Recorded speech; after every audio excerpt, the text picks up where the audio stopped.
welcome back and thank you for sticking with us as we're about to get into the final match of day one, week number 9 in the final round robin of the Overwatch Pacific Championship. Once again, I'm Kevin Everwalker. Joining with me now still is Matt Pixie Carroll. It's going to be AHQ versus Flash Wolves, and it's going to be a big one.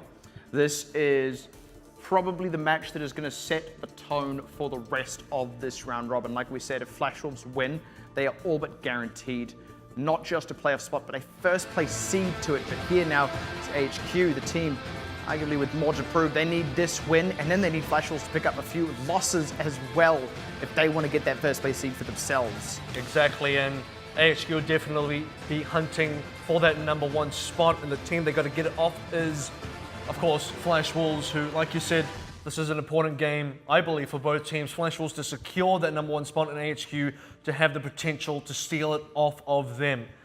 It's interesting, isn't it? You're almost happy to get this match out of the way first, in a weird kind of way, because there would be nothing worse than, you know, you get through the whole round robin and you both go undefeated, and then you come to this matchup at the very end, and this ends up being what it all hinges on.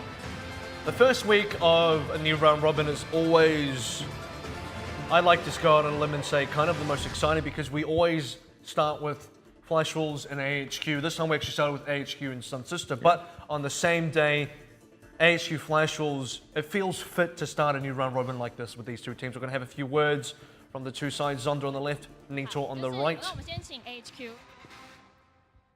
那我们今天其实，在第一场比赛的时候，我们已经尝试了很多新的阵型跟风格。We've been trying some new things in the 当 first 然，这 match. 些不排除我们还会出其他类型的风格了。 And we can still bring out 每 many 场 other 比赛我 things. 们都会全力以赴，那也期待接下来的比赛。谢谢。So look forward to that. 加油！好，再来。其实刚才讲的差不多。对。 So pretty much the same as what you said. 我这边有问题想问你，因为刚刚我们有看到那个 Top 5的影片啊，然后其实我们都后台很多工作人员都想问你说，为什么你那天要狠瞪荧幕20秒，将近20秒？你是心情上面是发生什么事情？为什么要那么狠瞪？而且完全眼睛都没眨哦，就是狠瞪哦。大家可以去看一下那个 Top 5的影片，真的，大家看一下，那将近20秒的时间。 So there was some sort of video that Zondra did. 就平常看影片的时间比照镜子的时间多嘛，对不对？然后我就想说，哎，照一下回去看一下自己的皮肤状况怎么样。So he wanted to take a video to look at his own skin, if I'm not mistaken. 会像那个泰国选手那样，就是来一个比较俏皮的表情啊，或者什么，不会吗？大家很期待哎，等下让我们期待一下好不好？ 好，比赛呢？ I'm a little bit unsure about what that conversation was about, unfortunately, but essentially thoughts from the two, well, more accurately thoughts from one team, and then Zondra kind of saying, yeah, we'll look to do the same. All of the same, thanks. Yeah, one of those. Yeah, so, I have one of what you're having, actually. That looked pretty good. I had a really unfortunate situation like that at a restaurant, actually. My girlfriend ordered something and I wanted the same thing, and I said, all of the same, thanks. But the waitress obviously read that as I am having the exact same thing, so we got one dish. And it was, yeah, we had to order another one, and then by the time that came, the first one was gone, and it was a mess. But in any case, look, hopefully both of these teams actually show up at the same time, unlike my dinner. That would be an ideal matchup, but to kind of, I suppose, frame this, the last time these two teams met, Flash Wolves outclassed AHQ. There is no two ways about that. It was, and every single one looked absolutely convincing. AHQ, they had a great showing, but there was no room to breathe. Flash Wolves, not just to AHQ, but to every team they played last round robin, absolutely starved out the competition. I believe they took every tiny little thing and left you with absolutely nothing. But AHQ, honestly, after Sun Sister and just the extra things they've been able to bring out today, they do not look like that same team. I think we're going to have a real nail biter on our hands. Oh, this is going to be exciting because obviously top two teams at AHQ, like you said, it looks like a new version of AHQ, and dare I say the best version of AHQ. But Flash Wolves, speaking of best version, the last round robin that we saw, absolutely the most dominant streak of games, a 7-0 streak for them that we have ever seen. 3-0 against every team. Did they drop a single map? I don't think they did. Not at all. I might have to double check the results on that one, but I'm pretty sure Flash Wolves went through with a 0 map loss streak on that, and now the two lineups. We've already seen the AHQ Esports Club. You know who they are already. Kerry's is going to stay on the support this evening. Yeah, that was our one question about that lineup. But here, of course, Flash Wolf, Zonda, Bacon Jack, Jongi, K, Momo, Sinclair, and Realmid. No last round robin changes for them. They have no subs anyway. Exactly. If it ain't broke, don't fix it in any rate. But yeah, they couldn't fix it if they wanted to. if it were broke, they were just done for. But they are actually looking fantastic. You're quite right. And no one can have a sick day. It's been interesting, and I think one of the other things that rides on this matchup, we've also kind of looked at this tournament as a whole in terms of who has been dominant per round robin. And the first one, it was Blank. They went undefeated. Second one was AHQ. They went undefeated. And then the most recent one was Flash Wolves. They went undefeated. And each one looked more and more impressive than the last. So the question is, are we actually going to get a repeat performance this time? Is there going to be one of those three teams that has a second undefeated round robin? If so, who? How good is it going to look? Or are we not going to get that at all? Are we going to have this even playing field? Are all these teams going to take matches off each other? Are we going to come into the playoffs having no idea who is on top? And I feel this matchup will determine a lot of that. I think that would be exciting because, actually, really interesting is you saw on Jongi sort of picks there, Orisa was added right into the end, and I'll get to that in a moment. Yeah. And of course, the 2 DPS is being added onto K-Momo, so these have been the changes for Flash Wolves, but I will get that into a moment. And what you were saying before in terms of who's going to be dominant this round robin, that's interesting because it would be rather poetic if each team had one dominant round robin, which they have now had, and then going into the final one, everybody takes a game off each other. We go into a bit of a triangle scenario where somebody beats someone else that they don't beat. It just sort of goes in a bit of a circle there. That would be really exciting moving to playoffs. Only other piece of potential poetry is if Matchy had an undefeated round robin, upset someone, and took a playoff spot. That would be nuts. That would be absolutely. And look, maybe it happens. We honestly have no idea, and that's the thing. This game is going to, I feel, really set the tone for the entirety of this round robin, from top to bottom. It's going to be hard to call. It's going to be hard to call because, look, we've had a 3-0 Flash Wolves beat AHQ in the first round robin. The second round robin, AHQ, I believe, won it. I want to say 3-1. 3-1, I believe, as well, because Assault, they dropped to Flash Wolves. They did indeed. But they won every other one. And then in round robin number 3, Flash Wolves, of course, 3-0'd AHQ back. So now it is 2-1 so far in terms of record for who has won those best of fives, and AHQ could even it out right here. And the other thing that has to be remembered is in each of those, the home side has been reflected in the winner as well. Flash Wolves had first home side, AHQ had second, and then Flash Wolves had third. This is AHQ's home side. They do get that first map pick, and I don't know that there is any map in particular that favors them, not even Nepal.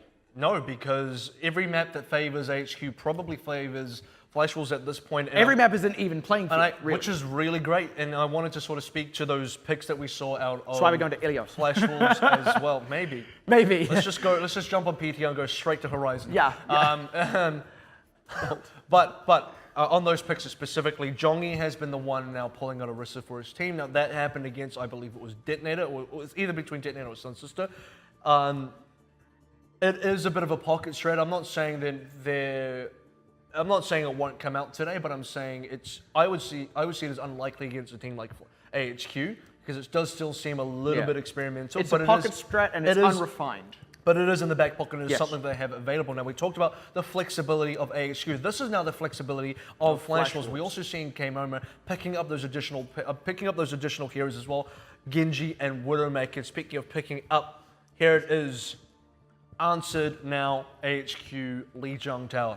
Not at all unsurprising. Yep. I mean, I think most things would have been unsurprising purely in that kind of level playing field sense, but had it been Nepal, we would have gone, well, I guess AHQ are feeling more confident. Had it been Oasis, we would have gone, well, I guess AHQ are feeling confident. They go to Lijiang and you go, they want the most level playing field they could possibly find. Actually, we have seen an Oasis between these two sides, and that was in the last round robin, and Flash Wolves won that, of course, in their 3-0 run against AHQ Esports Club, and that was Flash Wolves' pick, I believe it was on Oasis, and interesting playstyles here. That was when Dizzy was still primarily on the Soldier instead of Lazy Titan that we see now, which is interesting. What are AHQ going to run? They have different options now, and both teams, because both teams are rather flexible, there is that sort of mind game, that meta game outside the actual Overwatch itself, where it's like, what are we expecting from the other team, and how do we counter that? Exactly, and that was something we also identified a little bit with Dizzy on that Soldier, specifically on Control. We noted it when AHQ were playing a lot of Oasis.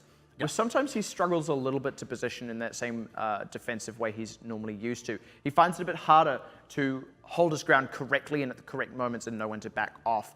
He just seems to be a little bit more inconsistent. He's still phenomenal, but that was an exploitable weakness, it seems. So, look, maybe that's been shored up, or maybe they just don't put him on the soldier for here at all. It's really hard to say, but we will find out, to be sure. And the other thing I suppose that AHQ carry into this is between the two teams, they are actually the one who had, I suppose, the shakiest recent performances. It was only just last week that they dropped a series to Hong Kong Attitude. It was only just the week before that that they dropped a map to Detonator Gold. They have a bit of baggage coming into this. They have more to prove than just we can beat Flash Wolves. And that's interesting because both teams have that similar history. Now, it sort of speaks to where both teams have come from, because Flash Wolves had that exact same experience in Round Robin 2. They dropped that series to Machi, then they dropped the series to AHQ, and it does seem quite fit. AHQ now having most recently that same sort of issue, but they both teams, look, Flash Wolves brought it back, and I have no doubt AHQ may bring it back as well. That's the interesting thing. Before I hand it over just quickly, where I think AHQ are going to struggle is if you see Lazy Titan really drop off and Dizzy back on the soldier and they're forced to go back on that comfort pick, that's where I believe AHQ will be on the back foot. They're no longer comfortable in triple DPS. Yeah, that would be an absolutely sure sign, if anything, and already getting very hard pressure as Eric, and he's going to get picked out. Dizzy's too busy just waiting to opportunity to get around the side, does finally find it. They do get a good set of trade backs, but honestly, AHQ, they kind of lost too many legs at that point for the Centipede to keep walking, and the rest of them going to get pressured out on the back side of this one. Now, Flash Wolves looking a little bit leaner for members, but are the ones set up on this point. AHQ will get the full run of respawns, and it will be up to them to actually, here we go, never mind that. Erican, he wants to contest, they're ready to go for it, but he's just going to die a second time. The rest of the DPS had not actually respawned and got into position yet, and now they are going to have to let the cap go over. They did not give any more lives. AHQ, play patient, they need to back up. And this is the thing, the pressure coming up from AHQ works against Sunshine. It's great. It allows you to continue the fight going and make sure your opponent never gets onto a comfortable position. But now there is a moment where you do begin to feed members. It does slow your team down. So you're right, maybe a slower approach is correct for AHQ, especially now Carry's low again. Losing Eric at the start of the fight will absolutely spell doom to this triple DPS lineup. Dizzy took so long to commit on that opening skirmish as well. It was pretty much the entire reason Erican died. He wasn't actually contesting the backline DPS, who were all popping shots into Erican, your only tank, and then he went down.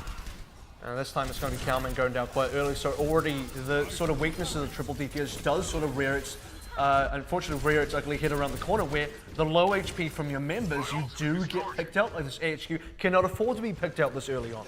And this is the thing, right? Flash Wolves have beaten a blank who were looking great on triple DPS. They know how to do this, and they have just seen AHQ pull it out. So this is exactly that. This is them pressuring it out. That is a great opener by Bacon Jack. Hello, Bacon Jack.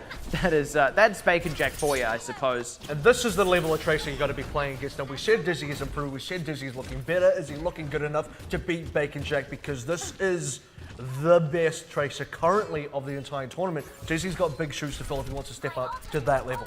Yeah, you really do have to. You have to contest Bacon Jack. It is very difficult to beat the meat, as it were. AHQ now has some ultimates up, but already losing Keris once again. Bacon Jack. This is what happens when he goes unopposed. Erican is now caught up a tree without a ladder, as one of his healers is gone. The other does not have the heals per second to really keep him topped off. Lazy Titan opened up with the tactical visor, but it was all for naught, and that was a really, really flubbed committal by AHQ. Keris dying should have signaled a retreat, but they went in anyway. Now he's forced out to use a Transcendence just to contest the point, and without any team there to use it on, he doesn't even get to the point in time, and AHQ looked in disarray. That was a big struggle from AHQ. A couple of things right at the end there. Look, Flash Wolves had ultimate advantage anyway. No, I'm actually going to go back on that. AHQ had ultimate advantage right at the very end, right in the final fight. They had 5 ultimates available. And the timing was unfortunately very off for AHQ because they decided to sacrifice. They decided to sort of go for a suicide reset right at the end at about roughly the 90-ish%. Maybe a little bit sooner, 85-ish towards the end, but by the time they got back into 95, they couldn't actually contest a point. You see the ultimate used by Carries or Transcendence just to try and stall out that in the overtime. AHQ looked like they're on the back foot, and they need to play a bit slower, I think. I'll be honest, AHQ looked like they were playing the point. They weren't playing the map. They were giving Bacon Jack that room to move. In fact, they were giving the entire team room to move that they did not give to Sun Sister. They know how to play the map as a whole. They know what they need to do. They just didn't really execute on it. And now here we go, Bacon Jack again. They need to shut him down. They need to not let him get such free reign as this. They're trying to send Dizzy around the side. That's a good way to start. That is indeed the answer. And this pressures Zonda back instantly. He gets picked off. Great wheel around by Lazy Titan to catch that. Now Cowman set up on the point. Like I said, this is what AHQ know how to do. They do know how to exert that pressure. They know how to react to Bacon Jack, and they actually did it very, very precisely. Pick up a kill and end it with Real Mint as well. You actually see the opening positioning from both teams. AHQ decide to go to the white room. Flash Wolves now normal, straight across the bridge, straight into the open, and AHQ, we said maybe patient play was what they needed. They waited for the pick out first. This is kind of what you also can do with triple DPS. You sort of explode in a good way. You go hard out with that damage output. Bacon Jack entirely denied. And now again, they get the early pickouts. Yeah, again, they just react to Bacon Jack. They're starting to read him just a little bit better, and this is a great response. That was with not an ultimate use at all. 6 members right there. That was absolutely gorgeous. And that gong signals AHQ's lead currently into the game. Ultimate's now coming online massively for AHQ. They're about to hit 6, and they've just won 2 fights so cleanly, barely dropping members of their own, but still dropping members, and that's the thing. You're running triple DPS, low HP pulls. Eventually, Flash Wolves, they will have an opportunity to catch up. Where is that though? They're now pushing up from that white room and losing members early. Oh dear, yeah, they're trying to just make it happen, but Cowman quick with the commit as Dizzy found the pick. Unfortunately, he doesn't close it out. Jongi does get the trade back, but it doesn't matter. Keras is able to keep the rest of the team tidy with that Transcendence. As maybe one more ultimate that they wanted to commit, but look, you're still 3 up on the enemy team. You're happy with that. Yeah, that was about 4 ultimates there from AHQ. Now we're sitting at much more even ground. Unfortunately, progress-wise, not so great for Flash Wolves, and a bit of a reverse from what we saw on Night Market. So this is about how far Flash Wolves were ahead before they secured the game. Bacon Jack is making the same play every time now, and it really is starting to get red. Look at the Zonda's already being pressured out, so Bacon Jack isn't getting that same room to maneuver. He's not able to just wreak havoc on these backliners. And now, look, AHQ, even a lost fight here, sits them at 99%. They've got the resources. Do something. Yeah, they absolutely do. But already they lose Jongi. This is not looking good off the top. They commit the sound barrier to try and get in on this one. That's just going to cause AHQ to commit their own. And this is just forcing more ultimates out. Yeah, great one by Lazy Titan to catch out Zonda. And Flash Wolves with no more defensive ultimates left. They only have the self-destruct, which is just going to kind of zone AHQ off to the other side of the point. Oh, dear. How did he catch Erican at that? That is unfortunate. Suddenly Flash Wolves able to swing back as the respawn came in for Jongi. He commits the ultimate there. Erican maybe a little bit too early on his own. And honestly, to be caught by that self-destruct was deeply unfortunate. But Flash Wolves are dry and AHQ have 99%. And the gong goes the other way in Flash Wolves' favor. You're right, Flash Wolves do look a little bit dry. The self-destruct definitely was the catalyst for that turnaround play. Now AHQ shouldn't be too concerned here. They're not giving away too much advantage. They have a decent number of ults. They should look to win this fight. If they don't win this fight, they're going to be severely behind. That's very aggressive play. Cowman looking to get right into the back line, gets the 2 healers, and that's really all they need to wake it up. Zonda as well. Why not make it a third? An absolutely beautiful execution, no hesitation. He and Erican right onto the back line. The only one they lost in that is Lazy Titan. They will have to contend a bit of overtime here because the respawns will come through, but catching Bacon Jack is great for stalling that out. Never mind, they won't have to play any overtime because Flash Wolves won't even touch the point. Even a great flank by Cowman right at the end there. He knows exactly, look, I'm expecting Bacon Jack to fall out in this position. To be right here. Also, the team members would have said, look, we're pressuring Bacon Jack out. He's about to fall out. Get that flank on him. The perfect dash right at the end to secure it with teammates. And we said this one was going to be a nail biter, but not in the way that we thought, because we thought it was going to be a nail biter. At least I thought a nail biter in the way that it was going to be fairly even across the board. I thought it would be like double 99, but you know? So far, this is one team dominating one map, one team dominating the other. It's almost like AHQ had to take the first map to go. That's right. We're playing against Flash Wolves now. We have to deal with Bacon Jack, because that's the thing. Bacon Jack and free reign at the first one. Second map, completely different story. Flash Wolves looked red. Are you ready for a bit of a AHQ special? You're going to the time warp here, going straight into the time machine. It is the AHQ special, like you said. Triple tank. Flash Wolves, are you ready for this? Yeah, let's just jump to the left, step to the right, and then suddenly you're up against triple tank. Yeah, they absolutely must be ready for this. But that's the thing, you know, what do you even prep for? They did actually deal with the triple DPS quite nicely on Night Market. And now they'll probably be expecting triple DPS a third time, but no such luck. Well, I'll tell you what, Flash Wolves are becoming that predictable team because they're running the exact same comp every single time. You're right, the mech goes down as well. The opening HQ need, What do they win? There we How go. do they win in Gardens? They won through openings, and they're getting openings again. And there it is. Look, Flash Wolves did set themselves up on the point, sure, but that doesn't matter against the Hog because they can just pick you off that point anyway, open up the space for themselves. And they're keeping all the tanks topped off. It is just barely, but it is enough. And they're continuing to dish the damage out. Now they're the ones set up on the point. Zonda. Very early ultimate out from Zonda, but Erican taking out Jongi means he needs to get a ton of mileage, and the sound barrier is there to counter it out anyway. Dizzy picking Bacon Jack. Zonda's ultimate runs out, and despite the use of that, they hold onto the point.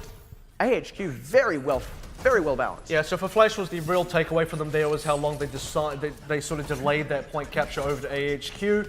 Even that final sort of tactical visor as well, just preventing the cap from going over. Change up onto Genji now. Really early sound barrier. Erican connects a great Earth Shatter with the last breath of his life. Not quite enough follow-up straight off the bat. Good block out of that hook. And unfortunately, AHQ, they're too busy getting themselves set up for that. I think they didn't expect it to connect, right? It was like they weren't ready to react to it. They are failing to get trade backs now, and they absolutely need to get them. It's going to be a hard ask as well with Jongi sitting on that ultimate. They pick off Crappy. AHQ, they're still going to go for this one. Erican's gone barreling back onto the point as well. I think he's gone far too deep, and apparently Flash Wolves agree with me as they absolutely pick him apart. Now set to get Lazy Titan out of the mech. Pick Cowman as well. And hey, how about we just charge up our ultimates all over again? AHQ, when you've lost it, you've lost it.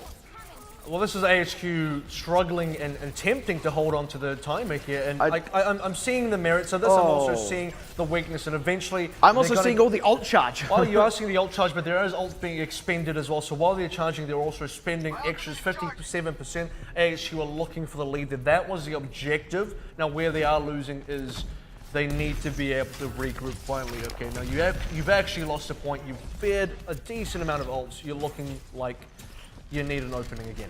Yeah, and they don't have that Earth Shadow. Like I said, it connected, man. It connected onto like 3 or 4 people. There was an opening, but it looked like AHQ were, yeah, it looked like AHQ almost weren't expecting it. And Erican was the one who went deep on it, which is not the ideal situation. But Zonda now is the one going deep here. We'll find Erican. Forces the rest of the team back. No further picks, actually. That's about as good as it gets when you're AHQ. Actually, Lazy Titan will lose the mech, but he'll be able to take a dive just by his spawn. AHQ need to just pause for a moment before they fully commit to this counterattack and wait for Lazy Titan. Now, AHQ are actually in a spot right now where they've sort of back-charged a bit of their ults. They haven't gotten out enough ults from Flash Wolves. Got that one Dragon Blade, which was fairly well deflected, losing only one member, and then the mech right at the end there to Jongi as well. Dizzy looking for a bit of a flank here as well. This is a good angle because if you can pull off a attack visor here that goes undetected, that will be the play. Oh, the hook as well. But that doesn't matter. That was great teamwork there. I thought he was going to run straight into the trap of Jongi, and then they commit everything onto Dizzy. He's got open sight lines. Flash Wolves have to run and hide. While they're doing that, AHQ are taking the point out from underneath them, and they get the kills to boot. For the first time, you know, Erican was not the first target that gets taken out by AHQ, and in this sort of tank composition, specifically when protecting Dizzy is one of the main objectives for AHQ, losing Eric at the top of these fights has caused the demise of AHQ time and time again. They've got to keep him alive. Good pressure by Jongi, actually, but the whole hog just kind of beats them back a little bit, even with that defense matrix. Now, the sound barrier out from AHQ gives them the room to wheel back and fight. Great pick. The mech is going to be committed to the self-destruct. Wow. Oh no, once again. He's like one of the few people that seems to be able to land them consistently, and normally that's an honor that belongs to Lazy Titan. And once again, off the back of a self-destruct, Flash Wolves look set to kind of clean this one up. They are also the ones with the cap. AHQ, they have to disappear now. They have to regroup fast, and they have to cap back. This is the tight game we're expecting, just by the way. Oh, it's boy. 88% to about 88%. Now, I want to speak to how K-Mom is getting these mech kills, because they are setting up the shield plays. You notice they are breaking down Eric's shield, then going for the self-destruct play. Now, Eric M dying at the start of these fights. I've spoken about this before. This is the wipe that AHQ do not want. Oh, they're just going to be trickling onto the point at this point. It is as good as done. Not if they can land the perfect Earth Shatter, but they have to get to the point in time. No, that's the thing. They're not even able to get it. Yeah, he'd already died. I mean, it was a great early commit by Flash Wolves. Well, 2-1 so far. That one was not convincing, I would say, for either team. I would say for both teams there were very shaky moments, and both teams had also very great moments. Where the weaknesses for AHQ so far, they're failing to A, capitalize on the Earth Shatters, and B, really protect that front line, because as soon as the front line goes down in that triple tank, their entire back line will fall extremely quickly after that. And there's... And then for Flash Wolves as well, you know, where they've been sort of failing out is they've been getting picked out fairly early, specifically by Calman on that hog and from other cases as well. Exactly. Like I said, they're able to get on top of Bacon Jack now. They seem to have read how he positions Zonda as well. And, I mean, back onto night markets now. I suppose the pressure is more onto AHQ here, who are going to go back onto the triple DPS for it. This is the one that they lost. They don't want to let it be over this quickly, but it's not going to happen. They are well set up, already picking up the backliners, and suddenly is Dizzy doing a Bacon Jack. They do lose Keras and Cowman, but they might just have enough to go off here if Lazy Titan can figure out Bacon Jack, but no. It turns out Bacon Jack is still Bacon Jack, still able to go off, still unopposed, and even as AHQ looked poised to react to Flash Wolves' positioning, they still did not address Bacon Jack. Still fairly even trades off the back of that. What they do give away is the cap, unfortunately. So one thing that AHQ have done quite well before is delay that cap for as long as they really can to sort of buy themselves their time. This time, they just give it away. Bacon Jack already sitting on that pulse one. The amount of damage output he's had so far in this fight has been astounding.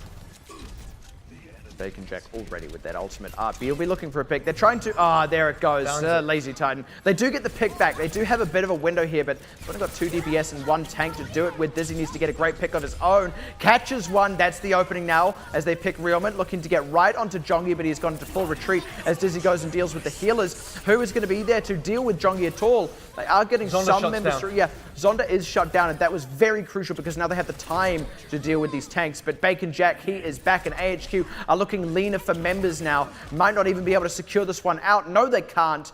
Wow. One thing I think AHQ are losing to here is they're not able to control these flanks. They're getting their back line, which is kind of their only line here. After Eric in, it's just all squishies after that. And Bacon Jack, this is kind of a playground for him because he's mostly running uncontested and mostly able to pick out members and assassinate them on a whim. AHQ are now staring down the barrel of exactly what they lost to on the first map here of Lijiang now, and they lose Erican one more time. This flank getting completely read by Flash Wolves. They've already lost 3 members, and again, you kind of have to cut your losses and retreat fast. Don't even try and stick around and draw out ultimates because you're probably just going to let them delay your kills and run down the clock. Speaking of running down the clock, the final kill to Crappy as well. Every single one of these picks just delays AHQ further now. Now watch Bacon Jack do it again. We're nearly at 90%, still roughly even ultimates. AHQ running this triple DPS, still unable to really find enough picks out. Where they were succeeding on Garden so far, they're not able to repeat that. Got to commit. They've got the run of ultimates, but Lazy Titan is already being pressured off to the side by Bacon Jack. There it goes. And the cap barely slipping through for AHQ gives them a little bit of legs in this one, but they're forced to use their own Transcenders. They have to get these kills opened up now. It's got to be huge mileage for Cowman as they have to commit a sound barrier as well. They may just have to commit everything just to kind of hold on to this because they went into it with a disadvantage after losing Lazy Titan, who is still desperately trying to rejoin the fight. It's going to be another ultimate out. Oh, finally one that doesn't actually catch kills. Came over, we'll get back into the mech, but just barely AHQ were able to hold on. They had to commit every single ultimate they had, but luckily for them, so did Flash Wolves. Yeah, and that's a fight that AHQ will be happy to win here. An even ultimate fight where you do come out on top. You prevent the cap from going over and you start that progress for yourself. It is a slow climb. It's a bit of a mountain, but it is now an achievable mountain. Both teams on the same amount of ultimates. It is extremely neutral. AHQ have an opportunity here. They need to not squander that.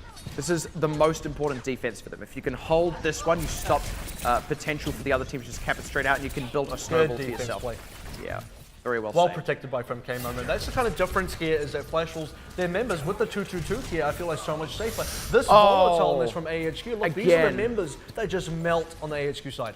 This is where AHQ were just a moment ago. They'd lost Lazy Titan and they had no choice but to fight anyway. They have to be very careful how they execute. There's Zonda now forced back because of that pulse bomb, but he's going to be fine, able to swing back now. That forces out the Transcendence. Now Lazy Titan has to rejoin this team. Quick, smart, and no kills are coming through. Cowman swinging and going wide constantly. Keras gets picked, and it's looking even more dire now with that Transcendence running for Flash Wolves, who also got the cap through. Now the unopposed Bacon Jack with a sound barrier to boot. Erican can maybe touch this point and ults to contest, but no one is going to be here in any significant amount of force. Erican will stall for time. Keras can't get there quick enough. Lazy Titan goes down too early, twice in a row, and it spells disaster for AHQ. Even in capping the point, it was not comfortable. It was dire, and they did not have themselves well poised to hold again.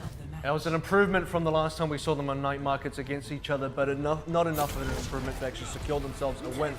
Gardens, they had the right formula. Control Center, they nearly had that right formula before. Well, night market, whatever's going on for this team, the triple DPS here is currently not working the way it's intended to work because Bacon Jack is able to get enough flanks. Bacon Jack is able to essentially make his way towards the backline and consistently assassinate play, which has been a lot of the times lazy Titan. That's a third of your DPS gone. Unfortunately for the other two DPS members, not able to make the counter trades, at least not able to make them in a timely manner or in a sort of impactful way for AHQ to still win these fights. And this is the issue, the strength and the weakness of triple DPS coming out at exactly the same time. Yeah, and I suppose that's the thing as well.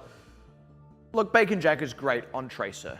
No one on AHQ is as good as Bacon Jack on Tracer, no matter who they put them on. Even as Dizzy is looking really, really good at it now, he's looking a lot better. It's even coming up a little bit closer to his Soldier play as well. I mean, the reason I say a little bit, not all the way there, is because his Soldier play is so great that if his Tracer play was as good as his Soldier play, he'd be better than Bacon Jack. But Control does lend itself to Tracer as well. In other game modes, it is easy to shut down Tracer, especially on Night Market. There is actually so much open space, so many ways you can move around that courtyard. It is very hard to keep tabs on Bacon Jack at all times. And the only thing that was a little bit awkward in what AHQ were doing is they were trying to get Dizzy to be Bacon Jack and just only dive healers, but they didn't always read the situation. There was a moment where they actually dealt with the DPS. They only had lost Lazy Titan. They actually had enough pressure between Erican, Carmen, and Dizzy to take out the tanks and then cap the point. But because they went after the healers first, you'd normally think that's the smart play. But they did that first and then went after the tanks. And by the time they'd done all that, Bacon Jack was back, and so was Zonda, and they just got swept. You see moments there as well where the protection coming out from Kamo at just the right time with the defense matrix. That's just not an option for AHQ, unfortunately. They just don't have that. And what D.Va really brings into that specific matchup is the fact that you don't have to commit a Transcendence or a Sound Barrier to play against Attack Visor. Zonda will use it, and AHQ just have to hide. They have to run and hide, give up all their positioning, or face the Wrath. And that's a big issue because Erican's not going to be able to block it out. If you don't have your support ultimates, you're kind of screwed in that situation, whereas K-Moment brings out his Matrix, and he'll completely block out your ult. Not only that, but when we looked at Gardens, where did they succeed? Is A, they got the picks, but how did they get the picks? Bacon Jack was kind of nullified. The fact that Garden, the way the map is designed, it's so more closed space compared to, say, Night Markets. You have that one open courtyard that everything else around the actual cap itself is extremely difficult for Bacon Jack to be useful, and that's where AHU capitalized. Yeah, it absolutely is. The other thing that's interesting about that triple DPS, one of the reasons we saw K-Momo getting kills, or at least setting up kills with that self-destruct where often we don't, is because of how triple DPS works. Normally, the team just kind of has to pull back, or, you know, you do force positioning, sure, but you more or less just force the enemy team to be defensive and you can take ground that they have ceded. Whereas with triple DPS, because, you know, you've got a Genji and a Tracer, they are off to the side, they're flanking, you've got a Soldier kind of more in the middle, everyone has to retreat to different places. You know, your flankers have to kind of retreat to corners. You don't all retreat back in the same direction. So what often happens is the healers kind of retreat without ideal protection. The flankers often get caught behind enemy lines, and you end up in situations where even if the self-destruct itself doesn't kill you, which it tends not to, the other members of the enemy team are able to pick out at least one or two of you, and that swings the tide of the fight. The good news for AHQ is they no longer have to play Night Markets. In fact, they no longer have to play Control at all unless we go to something like a Golden Cap into a Tide, which is maybe a little bit unlikely, but we'll have to see. Now, where AHQ can take this now is what was weak on Night Markets. Well, the map design essentially makes it quite open, quite difficult for AHQ to defend their back line. Now we're going to Hybrid, Assault, and Escort and whatnot. Very different. different. Now go into stages and parts of maps where you can protect your backline properly. You can access your strengths of the triple DPS effectively. So go to something like Kings Row. Go to something like Hollywood, maybe even. Go to something a little bit more close quarters where Bacon Jack's effect on that flanking will not be as effective. That's the thing. As much as they don't have to go to Night Market or, in fact, Control at all anymore, they do have to go wherever Flash Wolves decree. It is now their pick. Yeah. And I really feel like Flash Wolves, they'd be comfortable doing most things here. I think the one place they won't go is Hollywood, but I think that's more, I mean, you wouldn't want to do it against AHQ anyway, but also you wouldn't want to do it when you are Flash Wolves. I would actually see Flash Wolves potentially take it to Numbani. I would, yeah. Just because beating HQ and Numbani would be a big deal. Rub their faces in the dirt a little bit. But secondly, because Numbani is one of those maps where, particularly on the first point at least, Bacon Jack, being Bacon Jack on Tracer, can still be extremely effective. And even around the second to third points, there's enough sort of room to maneuver around to still do and repeat the same success you had on night markets, because that was the big, I would say, kind of shutout from Flash Wolves where they really exerted their strengths. Absolutely. And there was actually another, I suppose, Bacon Jacky map we saw on Hybrid recently, and that was King's Row. I am struggling to recall the game in particular, but what I do distinctly recall is 3 times in a row Bacon Jack killed the enemies in Yada, and that ran down... Fireball, it was Curls. It was Fireball, you're quite right. And he ran down the entire clock by himself, because every time he did that, Fireball had to back up. And it was Fireball's fault for not reacting to that, sure. Now, I guarantee you, if AHQ had that situation where, you know, they lost carriers once, they would never let Bacon Jack do it again. They'd be ready for the play. But even so, you would lose time on the clock. And this will come down to the wire, I guarantee. But, first of all, I'm sorry. They did what you said. I'm a liar. They did what you said would not The happen. one place I thought they really wouldn't go was the one place they went. We're going to Hollywood. Yeah, well, we're now assuming that Flash Wolves are going to continue doing what they're doing. And by the way, this is Flash Wolves now for an entire round robin, 7 matches, and now going into their 8th match and brand new round robin, playing pretty much the same composition. They've almost swapped places with AHQ. Yeah. AHQ were the most predictable team. Now Flash Wolves, the most predictable team. You're seeing Zonda now only on that soldier. Comes out with a bit of Genji sometimes. Yeah. Tracer, played by Bacon Jack. Pretty standard. K-Momo is not even going to bring out his own Genji. Just going to stay on the D.Va. This is exactly the formula that Flash Wolves have worked out to be their success. There's something interesting in that, by the way, because we touched on this, you know, we saw like the one time ever AHQ pulled out triple DPS, and then they sort of shuffled it under the rug, and have obviously been working on it in the interim, right, but we haven't seen it at all. Flash Wolves, in a bit of a similar situation. We did see them pull out triple DPS, didn't look all that convincing. They just went back to their same stock standard. After that failed to work for them, and that was on Nepal, if I'm not mistaken. I can't remember who it was against, though. I could tell you where it was, but not who it was against. And I reckon in the background they will have... That wouldn't help you in a police file, by the way. Yeah, exactly. But I know where I got mugged, but I couldn't place the guy. Couldn't tell you who he was for the life of me. But I suppose what I was actually saying is I don't doubt Flash Wolves have been working on triple DPS. Look, this isn't really a map to pull it out on, to be sure, but I guarantee they have been working on it, but because it's still an unknown quantity, it's hard to say if it's actually going to be playoffs material until they pull it off before the playoffs. I'm actually going to go on a limb and say that so far I'm more impressed with AHQ triple DPS than I am with Flash Wolves triple DPS, and I don't know if that's because of a playstyle difference or because K-Momo as the flex tank is not very strong so far, at least on the DPS, as I would have liked to have thought. And that could make all the difference at the end of the day, because you have Zonda, you have Bacon Jack, who are fairly, almost the best at the roles now. Bacon Jack at least, definitely, and Zonda, he's kind of up there. Yeah, and I think as well, part of it is the sheer fact we actually haven't seen Flash Wolves play triple DPS for a very large number of weeks now. Just slightly less. They haven't needed it. Yeah, they haven't needed to, exactly. Just slightly less than we've seen AHQ do. And similarly, AHQ hadn't really needed it. And I would agree with you as well. They don't actually need it now either, but in fact, both AHQ and Flash Wolves. But having it, tell you what, that's important, because it will become a need come playoffs time. It's not about what you need to win. It's about how deep your strategies are and how many you have at your disposal, because you can't just have one. The moment that one gets red, you're had. All right, well, this is going to be triple tank now out from AHQ again. And actually, one thing I kind of want to see AHQ do again is, look, we talk about them being flexible. One thing they haven't tried here so far is 2-2-2. And it is an option available to them, and I'd like to see them potentially try it again. It wouldn't be something impossible for them to do, but the wraparound play. Good aggressive play by Flash Wolves to try and get a catch onto Erican after landing that biotic grenade, but they don't quite get in time to close it out, so they're just going to have to wait for another opportunity as AHQ looking to get set up around the backside of the restaurant. Can't wait too long here, though. You're wasting a lot of time back here. They have a pick composition. They're running the fog again. Oh, they've read this.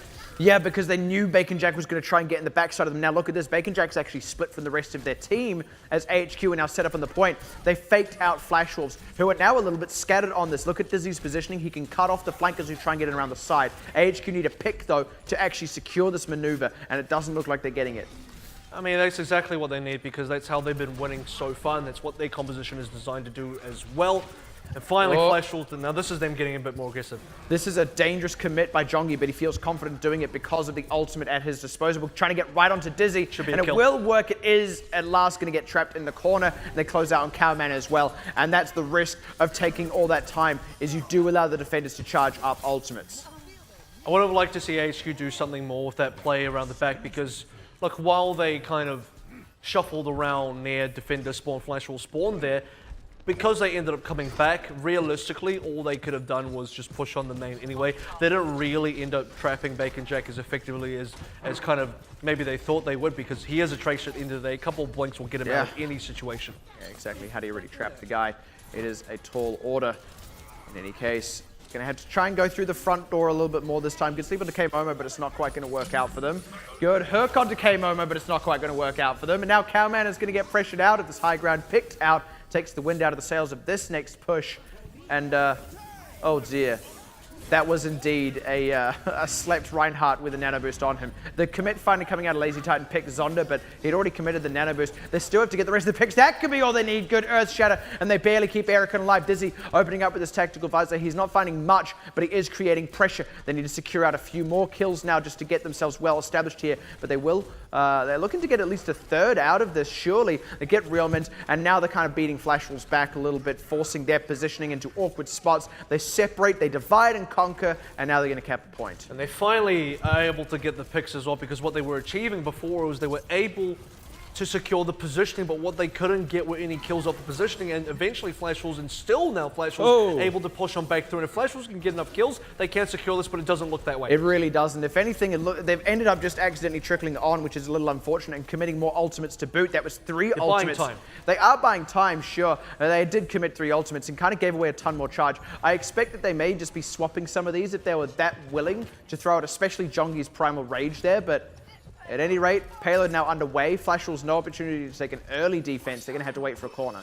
And there's something you learn about this game, is that time is expensive. When you want to buy time, you have to trade it in ultimates. You have to trade it in players, and that's exactly the currency Flash Wolves have been using. And AHQ have been using that on Control Night Market. Well, not even just Night Market, but in general on Lijiang as well. And that's why AHQ are currently ahead. They should be able to snowball this forward a little bit, especially now playing Earth Shatter into Flash Wolves, who, as soon as you get down Jongi's shield, they're open.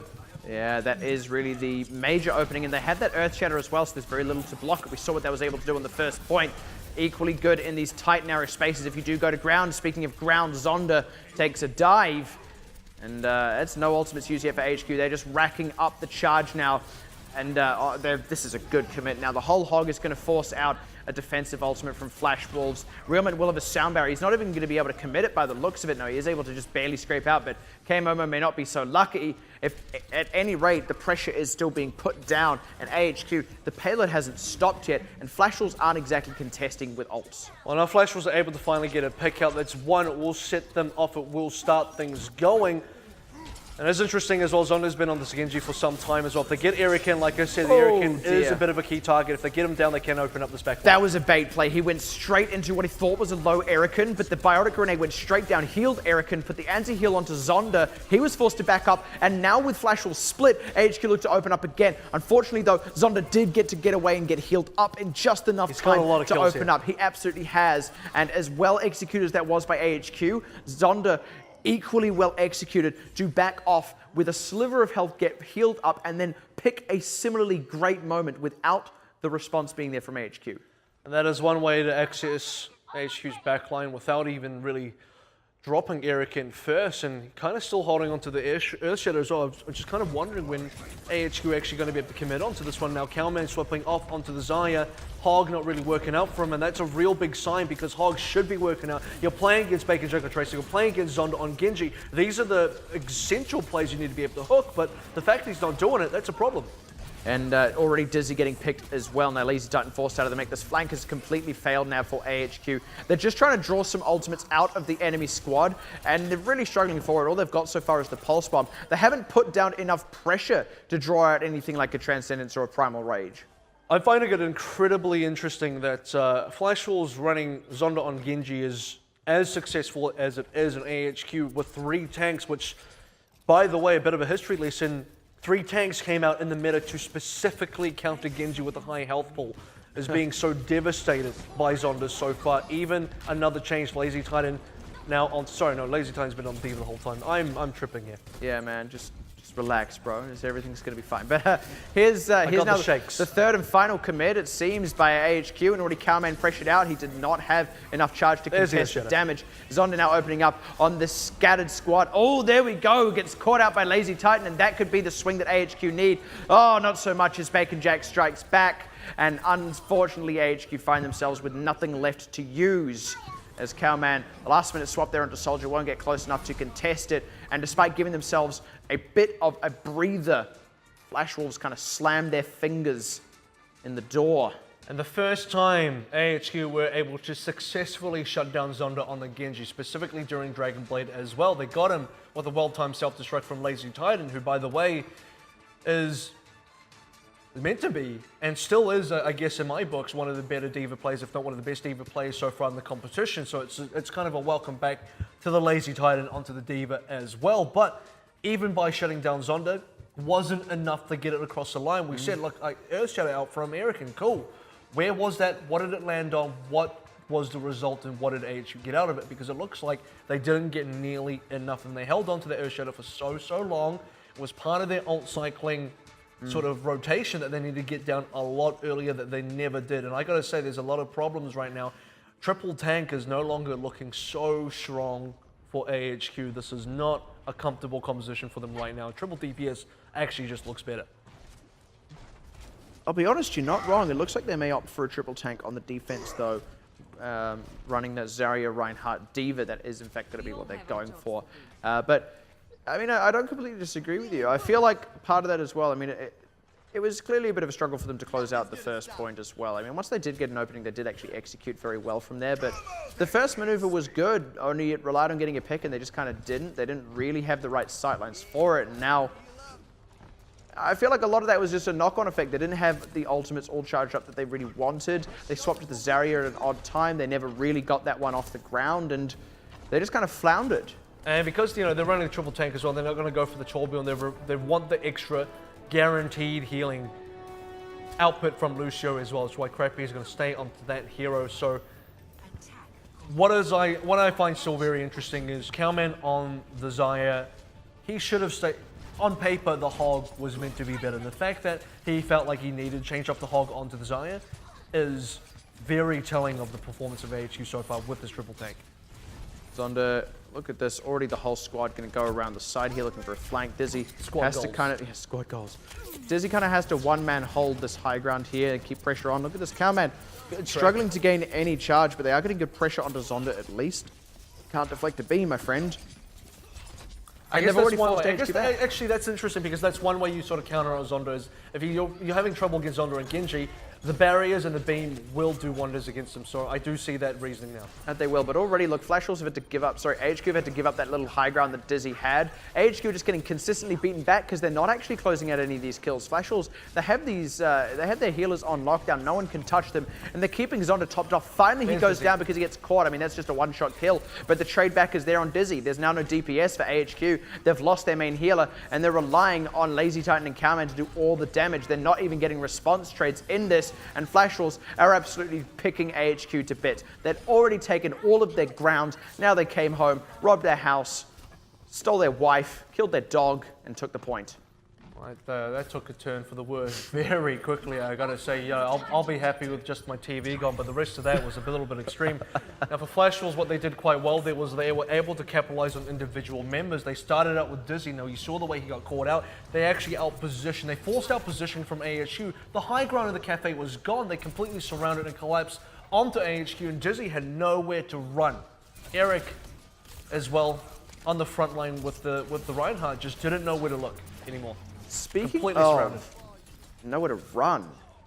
Nowhere to run, nowhere to look. Yeah, a triple tank with a tracer now. This is getting funky. Also, Calman has failed to accumulate any significant amount of charge. Here's the open out for Zondes. They've already found 2.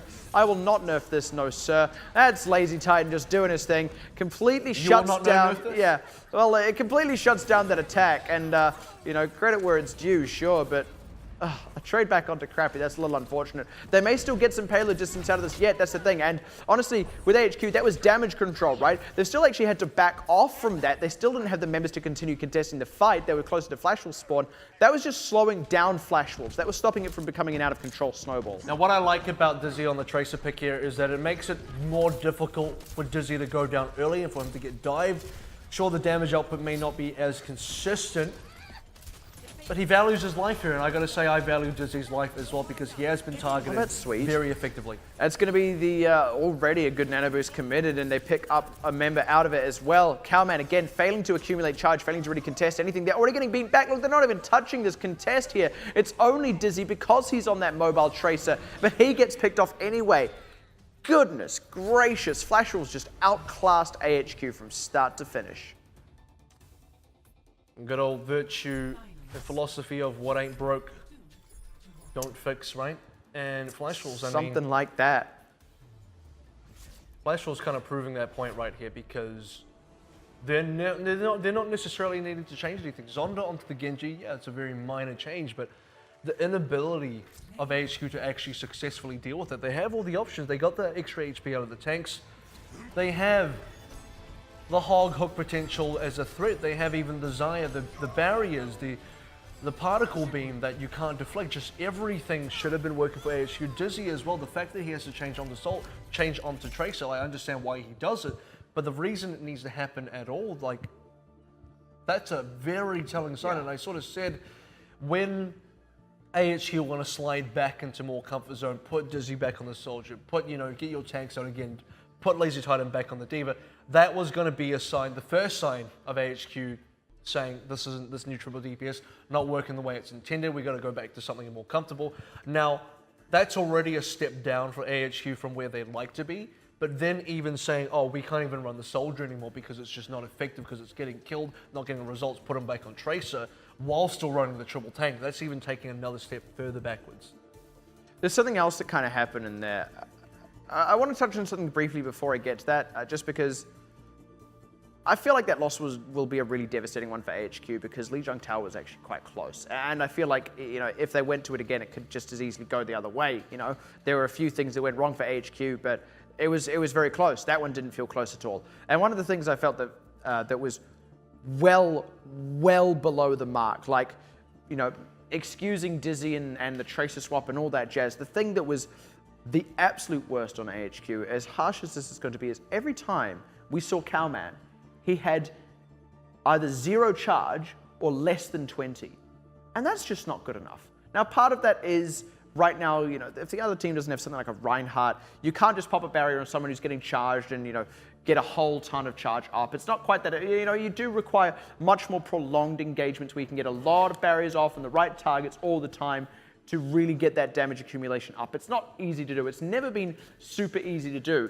But also teams are very good at executing against it. Even so, Cowman barely getting above 20 is absolutely abysmal, both on the defense and on the offense. Now, granted, the offense, he was only on it for a small amount of time, but that was a disappointing Zarya. And this is AHQ, who are meant to be amazing at triple tank. I don't disagree that he was on very low charge, but I think I might throw him a bone and say that you're a good man. Xayah is a bit of a snowball type of character as well. You need to be able to stay alive, and let's be honest, AHQ were not staying alive. They weren't in a sort of position where AHQ are quite a commit-heavy type of team. When they commit, they really go for it. And so for a guy like Kalman on Xayah particularly, he's not staying alive. He's not going to have the chance to stay alive. If he does get to a decent charge, he's dead. He resets back to 0. Yeah. Also, it is also dependent on the other team shooting that barriered, bubbled, shielded player to be able to give you that charge in the first place. And, exactly. There's a lot of factors in there, but the biggest one. It's easy when there's a Reinhardt because you can just catch them when they've already been charged. The biggest one is the